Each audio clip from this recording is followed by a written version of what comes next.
¿Qué es la Revolución Americana? ¿Qué impacto tuvo este importante proceso histórico que derivó en la independencia de los Estados Unidos, no solamente para ese país, sino para el hemisferio occidental y el mundo entero? En esta ocasión, es un programa especial, me acompaña el profesor Rafael Sánchez Concha, profesor licenciado y magíster en Historia y doctor en Historia comparada por la Universidad de Huelva de España. Y con él vamos a tratar vamos a ver esta entrevista en este ciclo que tiene Miklos Lukács en Perú, en Betel Radio, de Ecos del Saber, que ya vimos Revolución Francesa, ya vimos Revolución Regresista y otras cosas más. Ahora vamos a ver Revolución Americana, que es el capítulo siguiente, al cual nos habíamos quedado la otra vez. Creo que con Revolución Regresista, que era el último que habíamos visto. Vamos a ver este video de Ecos del Saber de Miklos Lukács sobre la Revolución Americana, junto con el historiador Rafael Sánchez Concha. La Revolución Americana. Rafael, bienvenido, es un honor tenerte aquí. Muchas gracias, el honor es mío. Muchísimas gracias, Rafael. Y creo que deberíamos partir haciendo hincapié a por qué sería importante, muy brevemente, entender este proceso revolucionario en los Estados Unidos que lideró, que derivó en la independencia de ese país. Saludos, Pablo. En 1776, pero que recién se consolida en 1783 todo este proceso con el Tratado de París. ¿Por qué es importante que la gente conozca este proceso? ¿Por qué? Porque es el primer país de América que logra su independencia, en primer lugar, y que sirve como molde, sirve como ejemplo digno de imitación. Además, porque crea instituciones que habían sido planteadas por toda la Ilustración, que se inicia a fines del 17, se desarrolla en el 18 en Francia, y que se refiere especialmente a la tripartición de poderes, ¿no? En los Estados Unidos, inmediatamente después de su independencia, con su Constitución de 1787, se refleja muy claramente la división de poderes, que viene desde Locke, ¿no? La desarrolla en Francia Montesquieu, y que es asumida por los intelectuales hispanoamericanos de la época, la época precursora, ¿no? Ahora, es importante señalar, para quienes no estén muy al tanto de estos temas, separación de poderes se refiere básicamente al poder ejecutivo, al poder legislativo, al parlamento y al poder judicial. Y al poder judicial. Esos serían los tres poderes, ¿no? Exacto. Y cuando estamos hablando de Locke, estamos hablando de John Locke, el gran teórico pensador liberal inglés. El gran filósofo político, exacto, también hombre de ciencia. Exactamente. Él publica un texto en 1689, si mal no recuerdo, que se llama Dos tratados sobre el gobierno civil, ¿no? Que se convierten en el fundamento de la Constitución estadounidense. ¿Okay? Hay muchas ideas de lo que están involucradas en esta Constitución y bueno, es interesante saber cuándo echamos las raíces a este proceso histórico, porque la historiografía señala que fue más o menos entre 1775 y 1783, con el proceso, con la Declaración de Independencia el 4 de julio de 1776. Pero en realidad, para estudiar estos fenómenos tendremos que irnos un poquito antes, ¿no? Exactamente. ¿Cuándo podríamos empezar a entender este proceso histórico? Yo comenzaría, sin ánimo de abundar en información, con el proceso de colonización de la costa este de Norteamérica, ¿no? Los norteamericanos en el siglo XVIII tardío la representaban como una serpiente cortada en 13 partes, ¿no? Las 13 colonias. Pero esas 13 colonias muestran una tendencia, ¿no? En el sur, Virginia, Carolina del Norte, Carolina del Sur, Georgia. En el norte, la Nueva Inglaterra. En el medio, el Mid-Atlantic, ¿no? Con Nueva York, con Pensilvania. Massachusetts, que es muy importante. Exacto, Massachusetts está más bien en la Nueva Inglaterra. Entonces son dos grandes bloques. El bloque del sur es un bloque de colonización comercial y agrícola. El norte es religioso, ¿no? Es de colonización puritana. Recordemos que los del norte son los del Mayflower, ¿no? Que eran los puritanos, que son calvinistas ingleses que querían trasladarse a Virginia, pero por una tormenta fueron derivados al norte y terminaron en lo que hoy es la Nueva Inglaterra, y más tarde fundaron Boston. Boston es la capital de la Nueva Inglaterra, claro. La capital del actual estado de Massachusetts. Aunque sería preciso decir que los primeros ingleses que llegaron a la costa este es más o menos fines del siglo XVI. Fines del siglo XVI, 1585-87. Exacto, exactamente. Pero esa colonización es comercial, ¿no? Estamos hablando de 100 años después incluso del descubrimiento de América o la llegada de Colón a América. Es un proceso colonizador tardío, vamos a decir, en comparación con el proceso español. Es tardío, aunque ya esa zona se había reconocido por Jacques Cartier, por ejemplo, Verrazzano, ¿no? Pero no había interés en tomar posesión de esos territorios, ¿no? El interés es de fines del 16, principios del 17, del lado comercial de Inglaterra, ¿no? ¿Y de qué manera esta precisión que has hecho inicialmente, esta distinción entre las colonias del sur y del norte, tiene un impacto, una relevancia en lo que estamos conversando ahora? Mucho. ¿Por qué razón? Porque cada colonia desarrolló un muy fuerte sentimiento autonómico. Las colonias estaban conformadas por súbditos leales a la corona inglesa. Que habría que señalar que eran considerados súbditos ingleses. Súbditos de ingleses, ultramar. claro, por supuesto. Pero ni la corona ni el parlamento ingleses se ocuparon del control de los colonos y de sus descendientes. Hay una diferencia importante ahí con el proceso... Con el proceso ibérico, el proceso hispánico, ¿no? Que aquí había toda una estructura política, virreinatos. ¿Por qué? Porque, bueno, el Perú, la Nueva España, lo que es México hoy, la Nueva Granada, ¿qué conforman? La proyección de la península ibérica en el mundo americano. Si en España había una universidad mayor como Salamanca, en Lima existía San Marcos, ¿no? Si existía un rey que vivía en el Escorial, había un virrey en el Palacio de Gobierno, el vicario del rey. Si había Inquisición en Logroño, había Inquisición en Lima.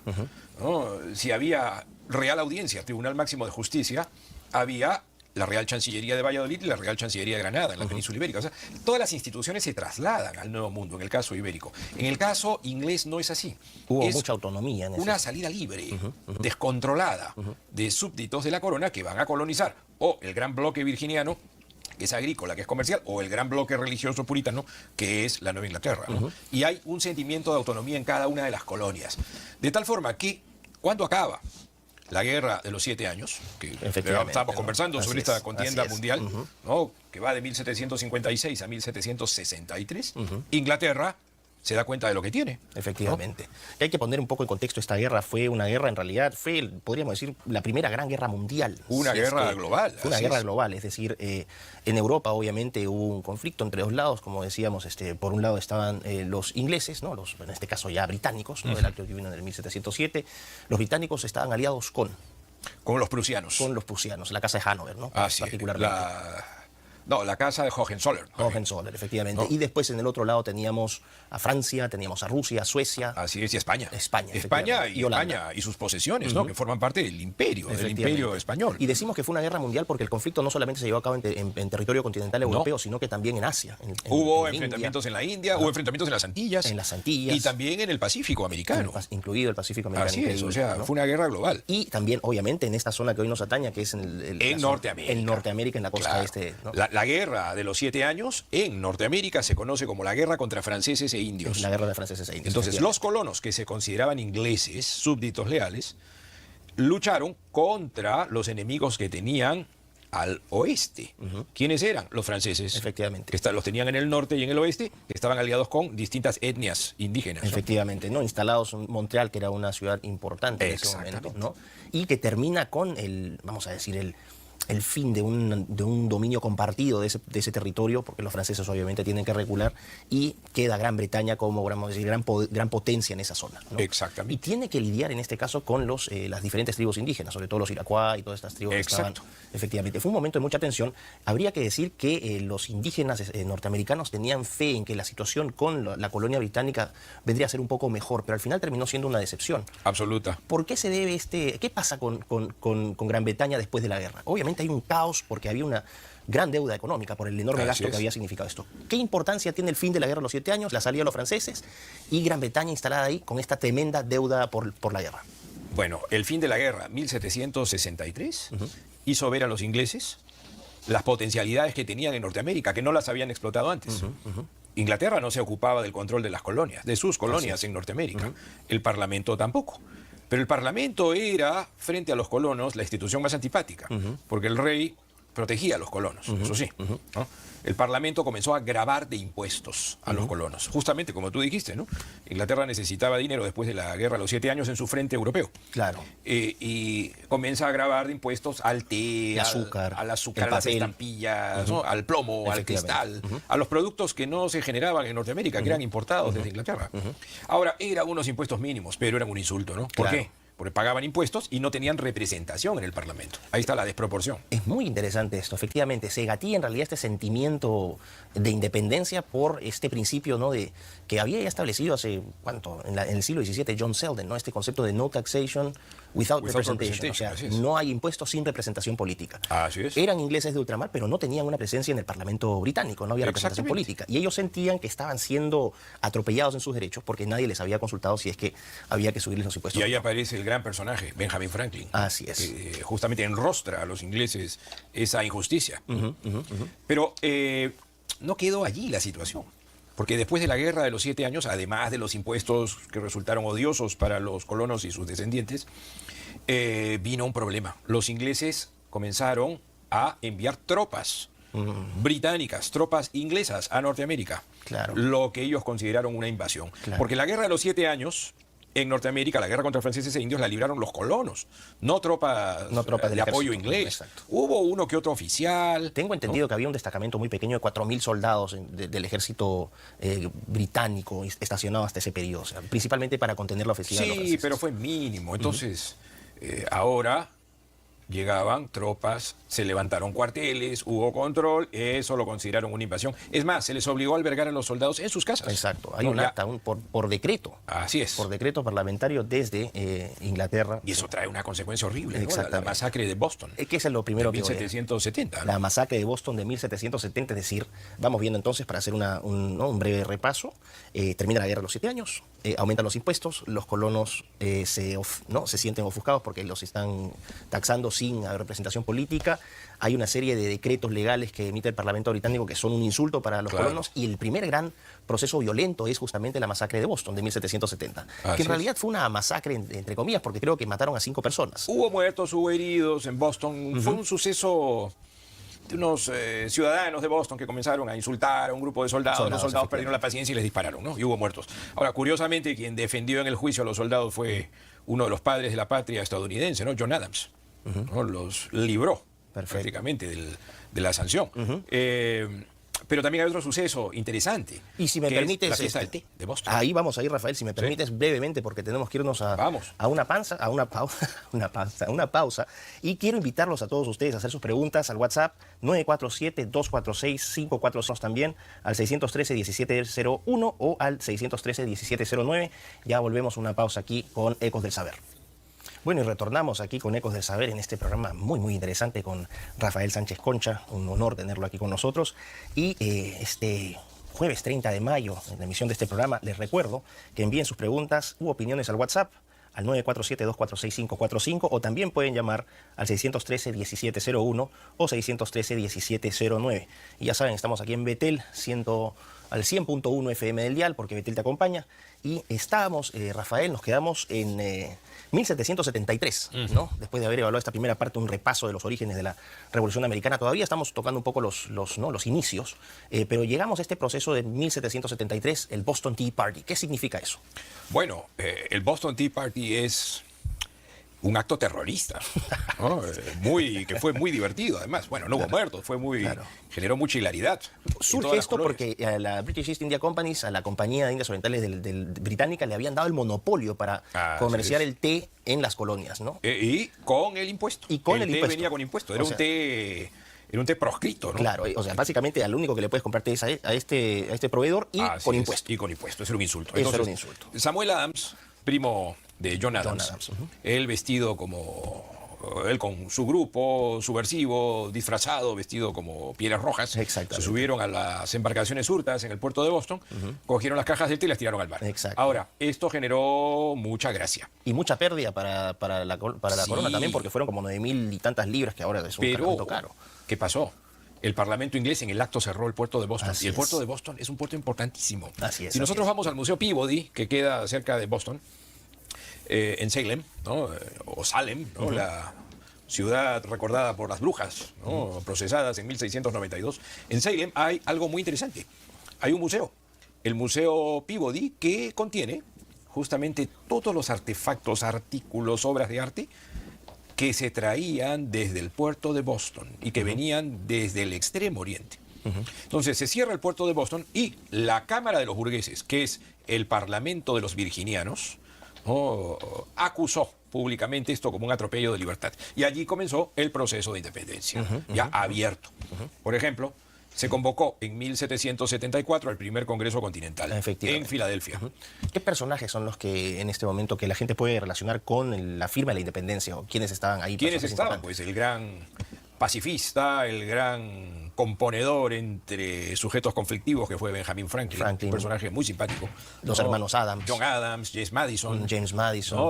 Thomas Jefferson, Richard Henry Lee, John Hancock, y otros que en este momento no puedo recordar. ¿Y por qué es importante esta reunión? Esta reunión es importante porque es el primer acuerdo entre todos los representantes de las colonias para enfrentar a Inglaterra. Ya bélicamente. Todavía. El primer Congreso no se inclinó a la independencia. ¿Por qué? Te voy a decir por qué. Porque se celebró en Filadelfia, y Filadelfia era una ciudad cuáquera. Y en ese momento la capital de Estados Unidos, o sea, perdón, no la capital. La capital era donde se reunían. Se reunían los colonos. Por ejemplo, en la guerra contra franceses e indios, la capital era Albany, Albany, ¿no? En Nueva York. Claro. Pero en este caso, Filadelfia era la ciudad más importante, la ciudad del nervio de la independencia. Ahora, no llegaron a ningún acuerdo.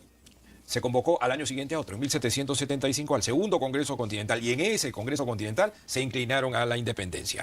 ¿Y esto se da antes o después de las famosas batallas de Lexington y Concord, ¿no? Se dan durante, ¿no? O sea, ese es el contexto, ¿no?, de las batallas, de los movimientos. La batalla de Lexington y Concord, vamos a decir, es el primer enfrentamiento armado entre el ejército británico y las milicias. Las milicias coloniales, que eran muy improvisadas y muy pobres. Ahora, ¿qué pasó? Se declara la independencia en el segundo Congreso Continental, el 4 de julio de 1776, y se nombra al antiguo coronel de la guerra contra franceses e indios, George Washington, natural de Virginia, como general en jefe de las tropas, y se le prohíbe perder batallas. Una cosa curiosa. Claro, ¿no? Se forma el ejército continental. Exactamente. Ahora, ¿por qué Washington? Porque Washington estaba muy bien formado en la guerra, había peleado en la guerra contra franceses e indios, conocía el territorio, especialmente meridional, de la costa este de Norteamérica, estaba familiarizado con los indígenas, o sea, era un hombre que conocía muy bien, ¿no?, el espacio norteamericano. Y es interesante también porque después de la formación del Ejército Continental del 75, hay una batalla importante que es Bunker Hill. Así es. Que la pierden los colonos, ¿no? Sí. Pero es una derrota positiva. De alguna manera ellos demuestran que tienen la capacidad como para hacer frente en ese momento militarmente al ejército británico, que era un ejército profesional. Muy profesional, muy bien formado. Muy bien formado. Y tú estabas lidiando básicamente con granjeros, como dicen ellos, con cincinatos, ¿no? Así es. Ya vamos a explicar qué es un cincinato, ¿no? Porque los grandes padres de la patria estadounidense lo eran, ¿no? Eran agricultores, eran hacendados. Dejan sus haciendas, dejan sus fincas para luchar por un ideal patriótico, participar en política, y luego vuelven al mundo agrícola, como lo fue ese personaje llamado Cincinato, ¿no? Un personaje del siglo V a.C., romano. Ejemplo de honradez, de echado de virtudes, ¿no?, republicanas sobre todo. Ahora, quería añadir algo. La guerra que libran los colonos, inicialmente, antes de recibir el apoyo francés, ¿no?, sí, ahí vamos, que lo logra Benjamin Franklin, lo ejecutan como una suerte de guerra de guerrillas, ¿no? Atacan y huyen, atacan y huyen. Ese es el sistema. Es una estrategia que hoy se enseña en todas las escuelas militares del mundo también. Así es. Efectivamente. Bueno, ese punto es importante, vamos a decir, el punto del ingreso de Francia a este conflicto. Se da después, porque los franceses obviamente en términos históricos siempre han tenido una rivalidad muy grande con Gran Bretaña, sentían todavía el dolor de la pérdida de su presencia en América del Norte, también en Asia, ¿no? Y hay una batalla que es importante para este fenómeno, que es para incorporación de Francia, que es la batalla de Saratoga. Es una batalla de Saratoga que es importante porque el ejército continental derrota en esta batalla al ejército británico, y eso de alguna manera convence a los franceses de que sí, de que vale la pena entrar porque por lo menos tenemos un supuesto aliado competente.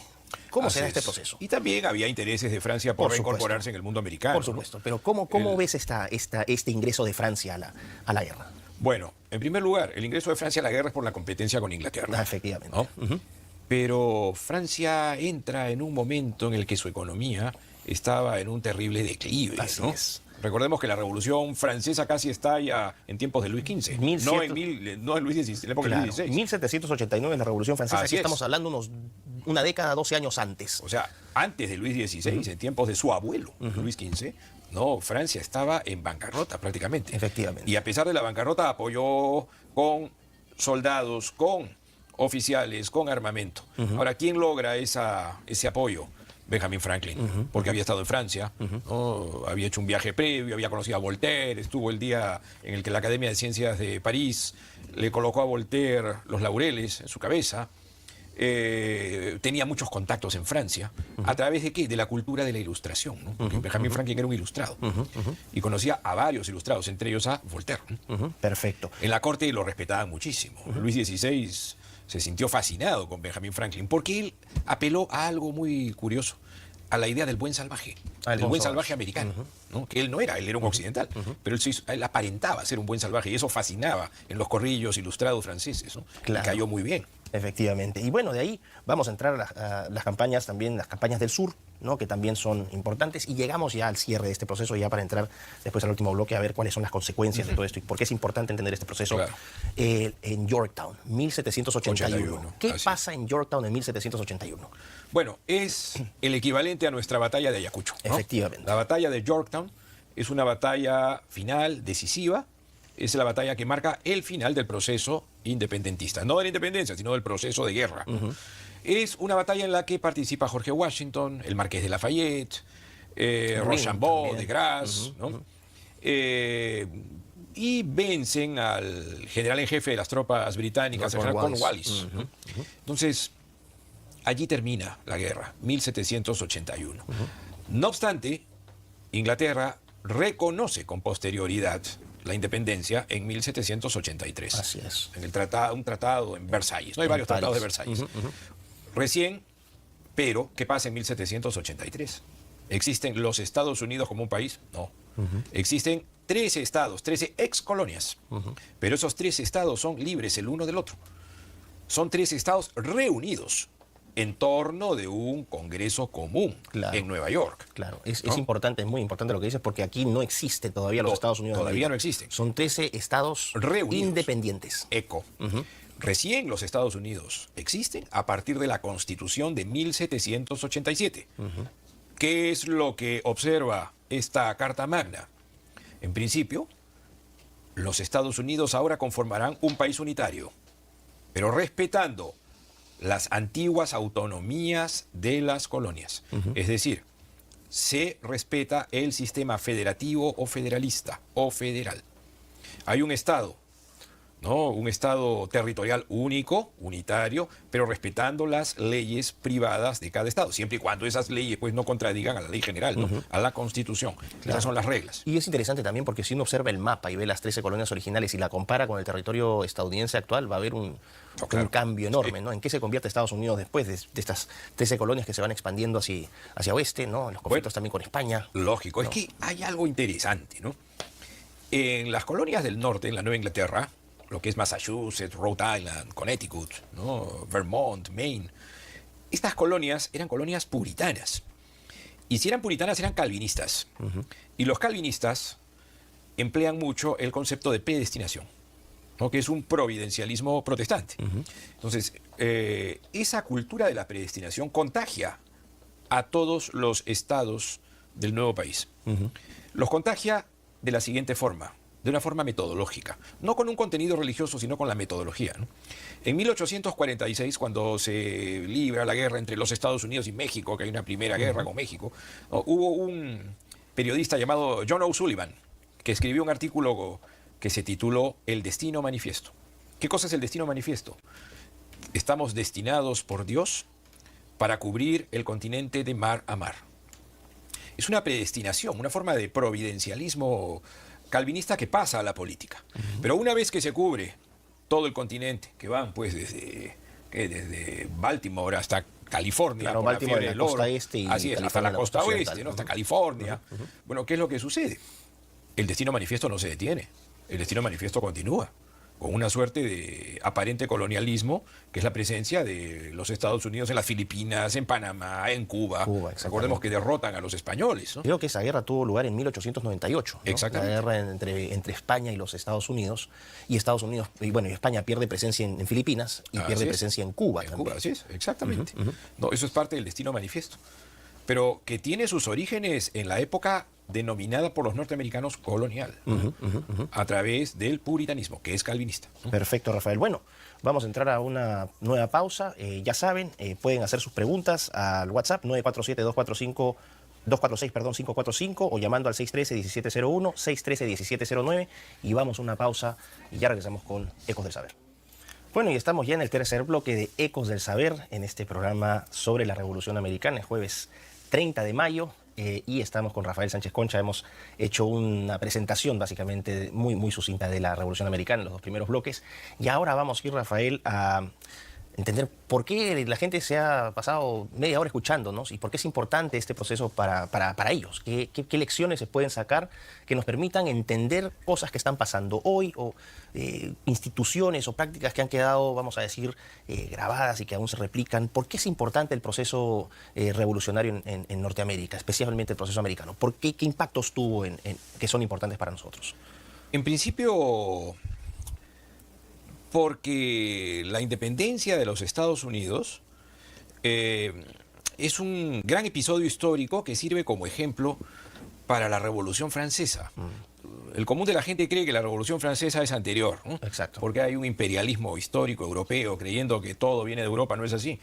Es una crítica que se le puede hacer a la historiografía en general, que ha sido muy eurocéntrica en estos últimos... ¿no? Absolutamente eurocéntrica. Hasta hace poco. Claro, es verdad que Thomas Jefferson, por ejemplo, ¿no? James Madison y Benjamin Franklin tuvieron una cultura europea muy firme, muy destacable.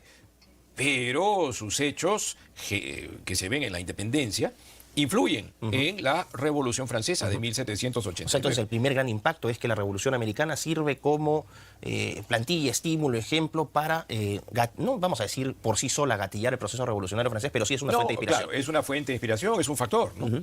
Es un insumo para la Revolución Francesa. ¿Por qué? Por una sencilla razón, porque se aplica Locke. ¿No? Locke fue el filósofo político que puso en jaque al absolutismo.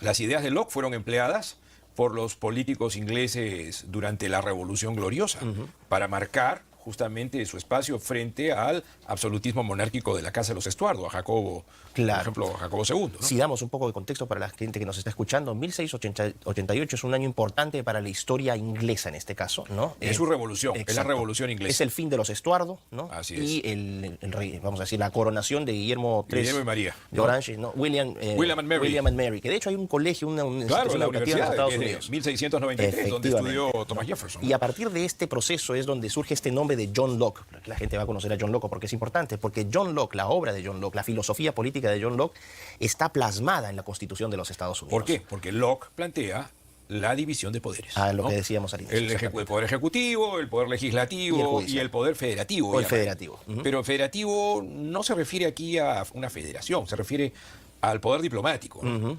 En el caso de Montesquieu, Montesquieu toma a Locke, ¿no? Y habla del poder judicial, no poder federativo, sino poder judicial. Lo que sucede es que Montesquieu fue mejor divulgador que Locke. Y permíteme añadir algo importante. Los ingleses como Hobbes, como Locke, como Harrington, que es el precedente de Locke, no escribían para la cristiandad. No. Escribían para ellos. Sus textos políticos son una suerte de documentos internos para la isla. Pero cuando esos documentos pasan al continente y llegan a Francia, los franceses los divulgan de otra manera y son conocidos por todo el occidente. Los franceses son los grandes divulgadores. Los padres de la Ilustración fueron los ingleses. Claro, en política con John Locke y en ciencia con Newton, ¿no? Claro, la Ilustración escocesa, que también es muy importante, con David Hume, con Adam Smith, que ahorita la gente no se asuste, vamos a ir hablando de estos personajes en futuros programas. Claro. Pero son una variante ignorada por la historia, por lo menos poco conocida acá, ¿no? Porque acá predomina el proceso de la Ilustración francesa, que en realidad fue la más perniciosa, si lo podemos ver en términos históricos, ¿no? Es la caja de Pandora de todos los agnosticismos. Y lo que está pasando ahora también, de alguna u otra manera, porque esto es algo que diferencia también a la Revolución Francesa de la Revolución Americana. La Revolución Francesa es racionalista en esencia, ¿no? Y las motivaciones son distintas también. En este caso, en la Revolución Americana, lo que estamos viendo es el origen de una nueva entidad política fundada por lo menos sobre los principios de la libertad, ¿no? Los tres grandes derechos que son vida, libertad y propiedad, que están consignados en la Constitución, y también esta frase de "In God we trust", ¿no? En Dios confiamos.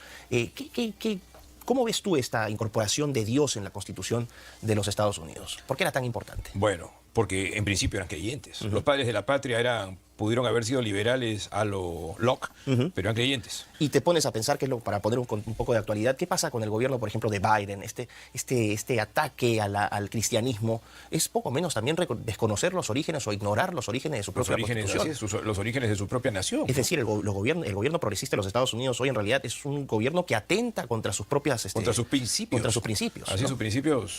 Contra sus principios fundacionales. Fundacionales, ¿no? Efectivamente. Esta secularización que no está incorporada tampoco en el documento constitucional.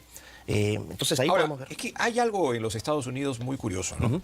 Los Estados Unidos se fundan con unos padres de la patria que eran creyentes. No eran unos militantes bautistas o militantes puritanos o anglicanos o episcopalianos o episcopalinos. Lo denominacional no era tan relevante. Simplemente eran cristianos. ¿no? Y eso les permitió también colaborar entre ellos, ¿no? Exactamente. ¿no? Eran unos cristianos ilustrados, pero no ilustrados radicales tampoco. Porque tenían el background, tenían pues la trayectoria del protestantismo puritano, que era muy fuerte en sus formas, no tanto en sus contenidos. Por ejemplo, el respeto a la ley civil, ¿no? En los Estados Unidos hay mucho respeto a la ley, claro. ¿no? y miedo a la sanción. No se le puede mentir a un policía. ¿Ya? Todo eso viene del puritanismo. El puritanismo que es el calvinismo inglés, ¿no? Y se convierte en el núcleo de la cultura, de la esencia cultural estadounidense. ¿No? El culto al trabajo.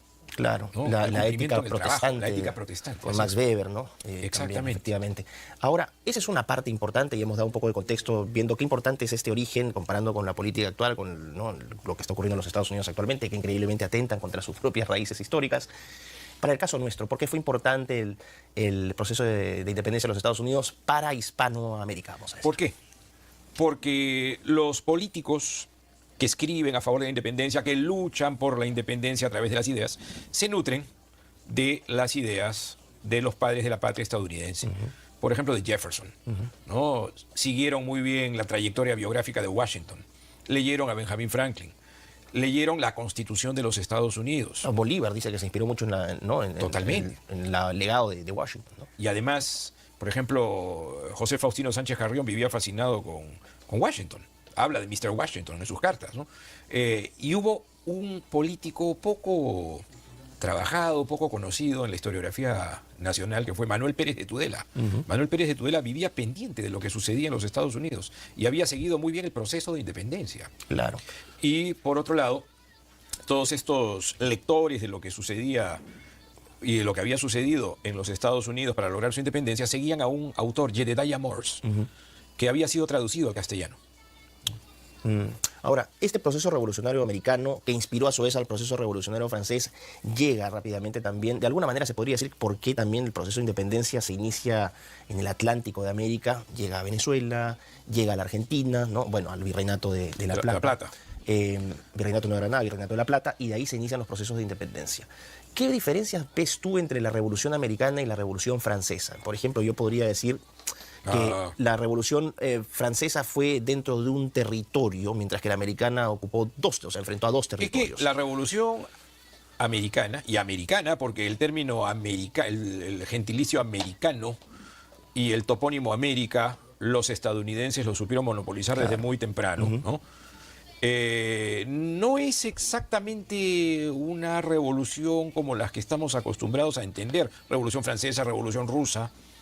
No, es más bien un proceso de independencia, ¿no? Está más centrado en un proceso de independencia. En cambio, la Revolución Francesa, ¿qué es? Es un cambio interno. Allí no hay una guerra entre franceses e ingleses.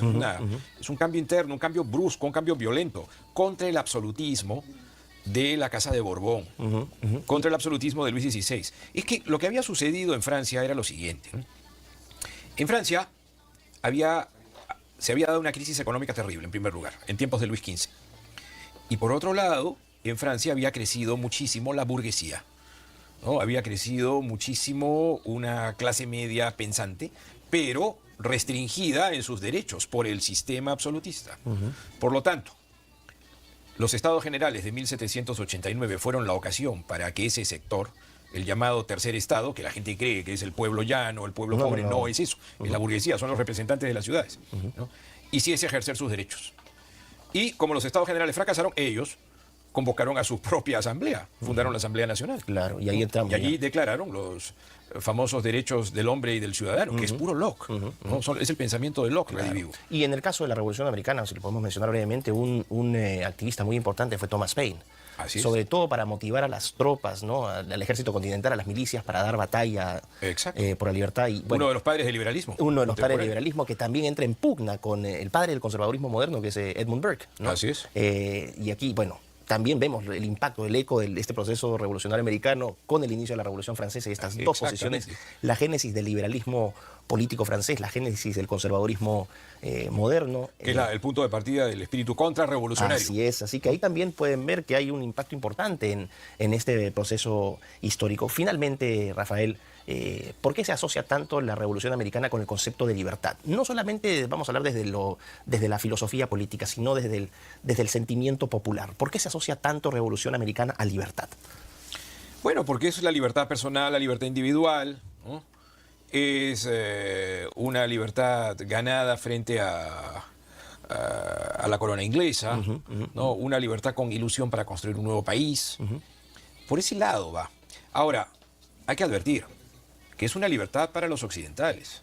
Claro, ¿no? Pero, si me permites brevemente, se acusa, o han surgido voces disidentes en la historiografía que dicen que en realidad la declaración de la independencia, que declaraba que todos los hombres son iguales, ¿no? Que tienen mismos derechos, que en realidad representaban los firmantes de la declaración de la independencia un porcentaje de la población muy pequeño, un 15%, porque... Sí. Los hombres blancos, vamos a decir, los colonos que no tuviesen propiedades, en realidad estaban fuera del proceso legal, vamos a decir, los negros, los esclavos tenían una... ¿no? Las mujeres también estaban fuera de esto. Y ojo, no estoy tratando de ponerme ni feminista, estoy tratando de ser fiel al registro histórico. Claro, es que no podemos proyectar el presente en el pasado. Por supuesto, pues, ¿no? por supuesto, y es por eso que estoy haciendo esa... Pero no se les puede aún con eso, no es una libertad pues absoluta, ¿no? Como la que se quiere presentar hoy, ¿no? Porque esa libertad no liberó a los esclavos. ¿no? Pero a lo que iba es que... El trato a los indígenas siguió siendo terrible. Claro. ¿no? Jorge Washington tiene palabras espantosas contra los indígenas americanos. Pero lo que iba es que sería anacrónico, es decir, fuera de tiempo juzgarlos bajo parámetros actuales, porque en ese tiempo se veía de esa manera. Entonces es muy fácil, ¿no? Ponerse en un pedestal moral de valoración y juzgar quién era bueno y quién era malo. Es absurdo, ¿no? Este proceso. Entonces, de todas maneras, este inicio vamos a decir, el nacimiento de las 13 colonias independientes, con respecto a la independencia, a los procesos independentistas que hubo en América, ¿qué pasaba con el tema de la propiedad? Hay también algo ahí interesante. Tengo entendido que en las colonias del norte, cuando llegaba un colono tenía que trabajar por un periodo de 7 años, ¿no? Y se le daba un terreno y decía que si tenías un territorio, o sea, si tenías una propiedad o un terreno, tenías derecho al voto. Es decir, se asociaba el derecho al voto a la propiedad. Eso se llama timocracia. Timocracia, perfecto. No, la timocracia es un concepto que viene de la Grecia arcaica, ¿no? Generada por Solón, un sabio griego. Sí, ese era el sistema. Así funcionaba en Virginia, por ejemplo. ¿No? ¿Quiénes podían participar de la Cámara de los Burgueses, que era su pequeño congreso? Solo aquellos que tuviesen propiedades inmuebles. Claro, y en América la propiedad en realidad era de la corona. Exacto. Perfecto. Tierras de realengo, ¿no? Que también es otra cosa. Bueno, pero también hay propiedad particular, ¿no? Perfecto, perfecto. Bueno, y ya estamos... Propiedad privada, propiedad de cada uno de los súbditos, también hay eso. Efectivamente, y podríamos en realidad tirar líneas por varias partes. Es un proceso muy complejo, hemos hecho un comprimido para que la gente se ubique más o menos. Rafael, muy brevemente, ¿cómo cerramos entonces? ¿Cómo crees que deberíamos entender la Revolución Americana de manera muy, muy breve? La debemos entender como el primer gran hito de la separación de poderes. ¿no? Eso hay que entenderlo bien. Que es algo que tiene impacto hasta nuestros días. Hasta nuestros días. Y que está bien, y que está siendo además, puesto en telejuicio ahora, ¿no? Claro, desafiado. Exacto, por supuesto, pero de esos poderes, el Ejecutivo representado por el presidencialismo, el que más predomina es el Ejecutivo. El Ejecutivo. ¿no? Ahora, el presidencialismo norteamericano es el presidencialismo por excelencia del planeta. Así como se dice, el país parlamentarista por excelencia es Inglaterra, el país presidencialista por excelencia es los Estados Unidos. Rafael, ha sido un placer tenerte aquí, muchísimas gracias, un honor. Realmente agradezco la claridad que has tenido, la profundidad y la amplitud también para ilustrarnos en este proceso tan importante para la historia. A toda la gente que nos está siguiendo también aquí en Ecos del Saber, espero que les haya parecido de interés, que hayan obtenido una buena información y los estaremos viendo el próximo jueves 6 de junio de 5:30 a 6:30 de la tarde en Betel 100.1 FM, porque Betel te acompaña. Así que muchísimas gracias y bueno, Rafael, un placer. No, muchas gracias. Muchas gracias. Quedo muy agradecido con tu invitación. Muchas gracias. Bueno, hasta acá pasaba este programa de Ecos del Saber de Miklos Lucas con la Revolución Americana con el historiador Rafael Sánchez Concha. Y pasamos al siguiente.